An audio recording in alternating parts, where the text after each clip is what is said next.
Smooth Jazz. It's Jazz Beats Radio, the beats of the world. Captain Daryl Davis on a beautiful Friday afternoon. And we have on the phone the Grammy Award winner, Miss Esperanza Spalding. Good afternoon, young lady. Good afternoon. How are you? Hey, fine yourself. Thank you for calling in. Are you excited about next weekend, the Miami Jazz in the Gardens?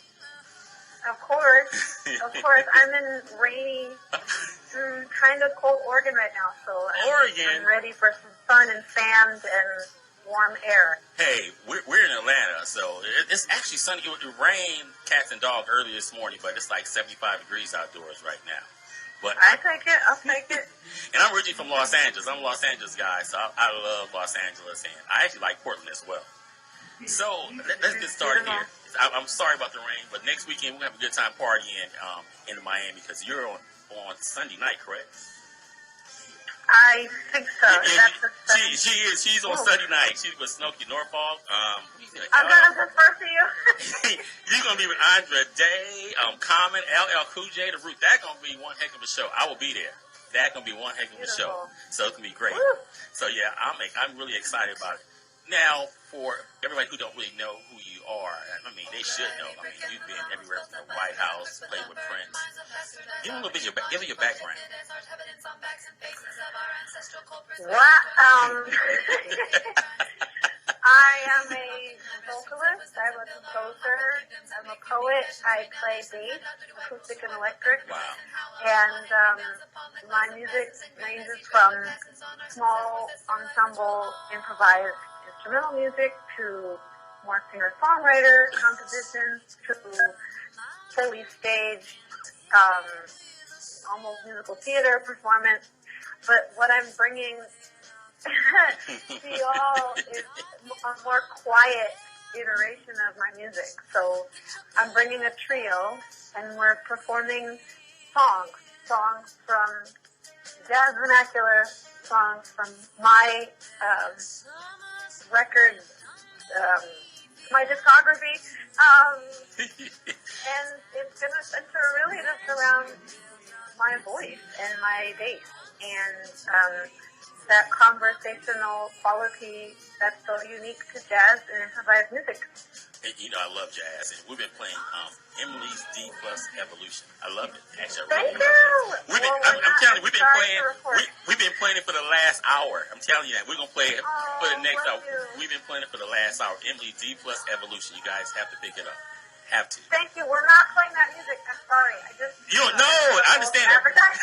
No, like I was somewhere say I just love all your music. So you're singing her song. I love her music. I just love it. Thank you. I so appreciate that. And we love you too. Now tell me. Here's a question for you. Where did you your love and passion come from for music? Now, was somebody in your family who encouraged you to play the violin? Did you start playing the violin or the actual bass? I started playing the violin. I think the love and passion I have for music is the same kind of love and passion you have for music. It's just I made playing it a priority over other things. Right. You know, I didn't know that I was destined, I suppose, or headed for a life in music, but it kind of worked out that way. The more that I played it, and the more that I got in touch with other players, the more I just liked the community, and I was willing to do the legwork, right. of improving and becoming members of, a dependable member of an ensemble or of a orchestra or band, whatever. You know what? And I started playing music in the third grade, a clarinet. And do you know I still have the same clarinet? I would refuse to tell you the line. I had the same clarinet from like about 40 years ago. I started playing clarinet too. Did you? I played clarinet, just exploring it. I mean, I don't think I ever intended to be a professional clarinetist. I wanted to be an oboist, but the oboe I had was faulty, so I could never get a good sound out of it. I'm gonna blame it on the oboe. But yeah, just to reiterate that players and the passion of the listener.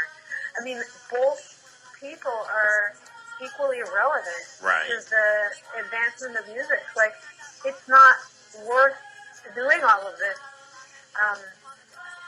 as a musician. You know, it's so much work, and it's so much alone time, and it's so much ego bashing. You know, it's just a lot of juggling, and what makes it worthwhile to me is the capacity to play with other people who have a story to tell or want to learn about your story, and of course to perform it for people who have a passion for hearing it. Like, that's what makes it all so sweet, when you've done all this work and you get up and in front of another person and they really hear you and they really see you and they really feel you and they connect with what it is that you're bringing forth. So my love and passion for music comes from the same place as yours. It does. I do. I don't. You know what? It's just like, I love music 24/7. I do. I actually have a piano I got from a church. It's like over 100 years old. Great artists like James Cleveland, Andre Crouch. It was my pastor, my godfather. He gave me this piano, and I have it in my home. So I treasure that piano, because I play a little piano. I'm not that good, but I just love music. I love live acoustics. And most, like these young people, they don't appreciate live acoustics anymore. I don't understand. I don't know. I don't know if that's true. I disagree with you. You disagree? Okay. Mm-hmm. I think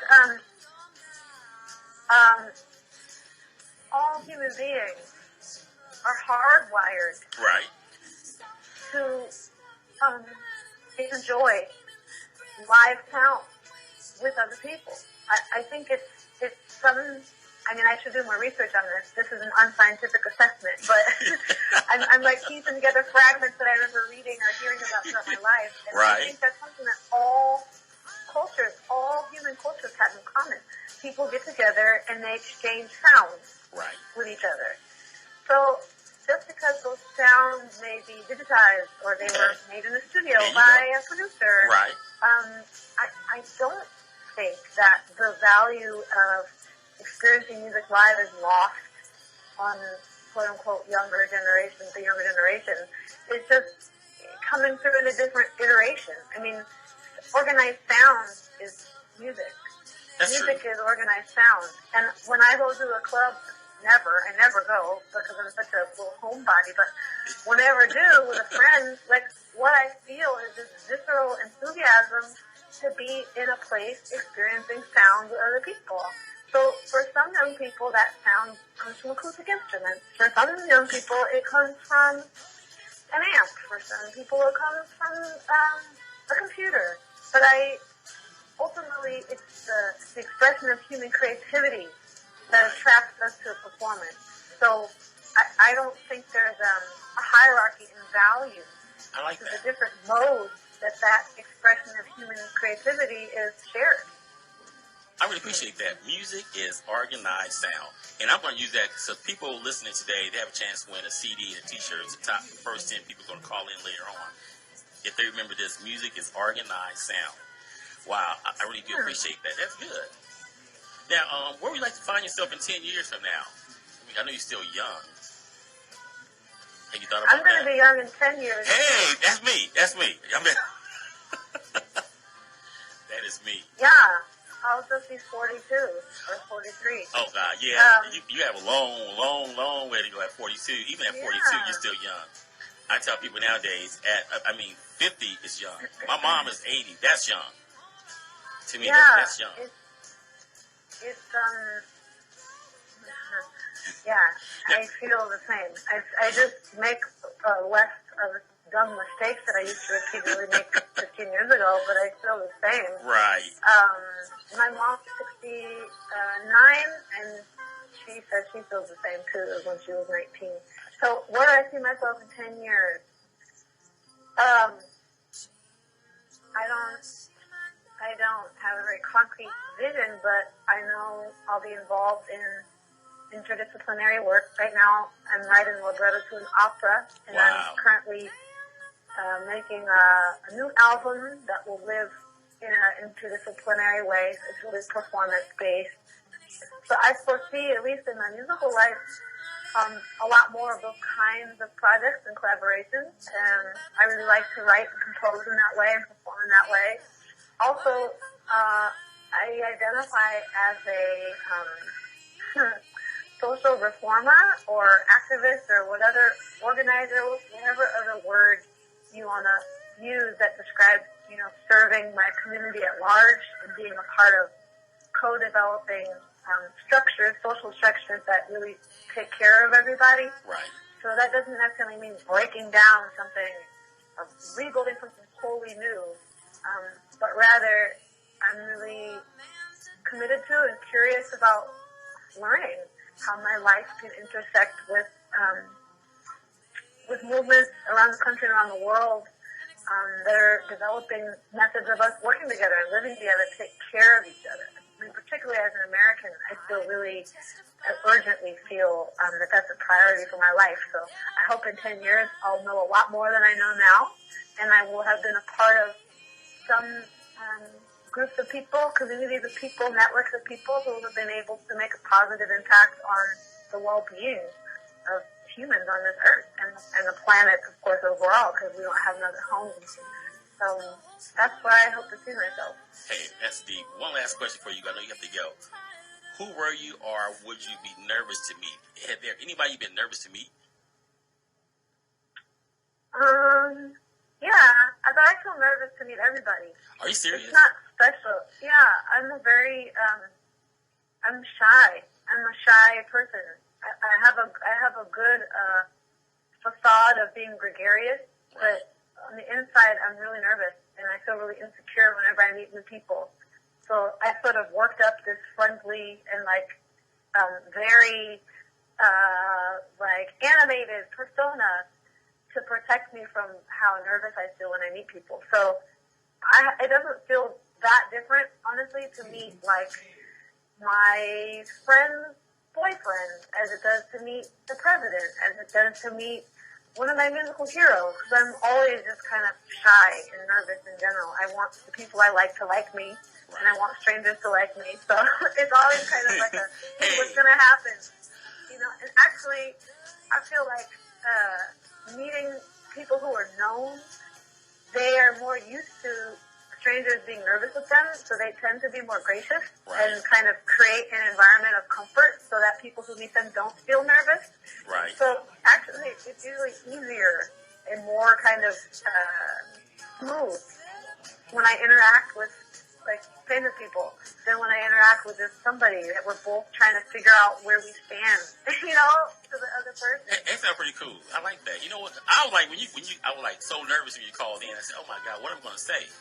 And I said, I was, you're saying, Esperanza Spalding calling in. I said, oh my God, what I'm going to do, what I'm going to say to her.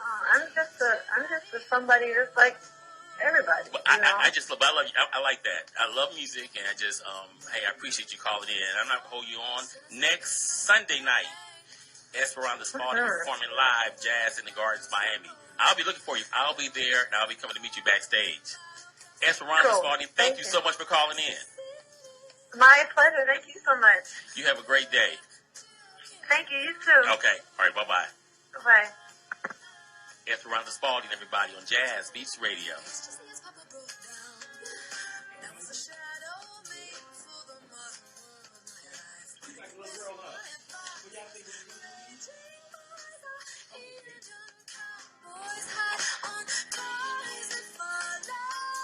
Esperanza Spalding.